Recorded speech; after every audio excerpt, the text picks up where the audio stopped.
Good morning students, welcome to your Hindi class.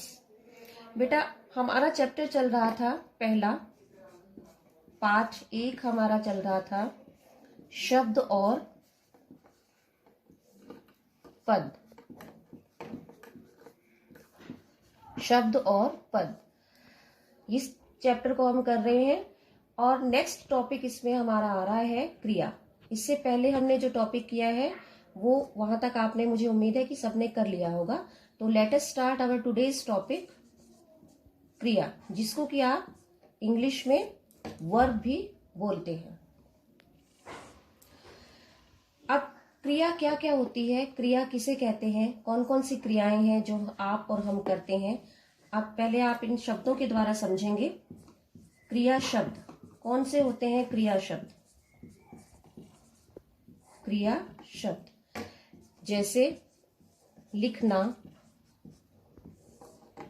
पढ़ना, उठना,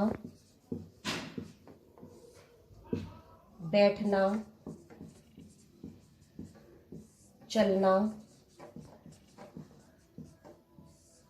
आदि।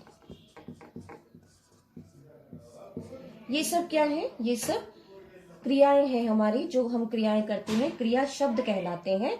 इनसे हमें पता चलता है कि कौन सी क्रिया की जा रही है या कौन सी क्रिया हो रही है।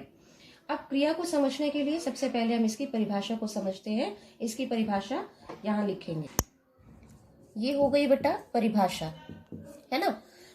क्या परिभाषा है? वे शब्द जिससे किसी कार्य के करने या होने का पता चले उसे क्रिया कहते हैं, है ना। वे शब्द जिनसे हमें ये पता चलता है कि कोई कार्य किया जा रहा है या कोई कार्य हमने किया है, वो शब्द क्या कहलाते हैं?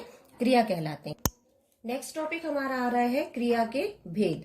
क्रिया हमने समझ ली कि क्रिया किसे कहते हैं। अब हम पढ़ते हैं क्रिया के भेद। क्रिया के भेद ये भी सबसे पहले हम समझेंगे कर्म के आधार पर, है ना। कर्म के आधार पर, कर्म के आधार पर क्रिया के भेद। क्रिया भेद कौन कौन से होते हैं? कर्म के आधार पर कितने भेद होते हैं? क्रिया के 2 भेद होते हैं, है ना। यहां पर हम लिखेंगे क्रिया के 2 भेद होते हैं। कौन कौन से होते हैं? पहला है, कर्म के आधार पर बता रही हूं, जैसे ये क्रिया है और इसके 2 पार्ट्स हो गए हमारे। पहला हो गया अकर्मक क्रिया, अकर्मक क्रिया। दूसरा है सकर्मक क्रिया, सकर्मक क्रिया।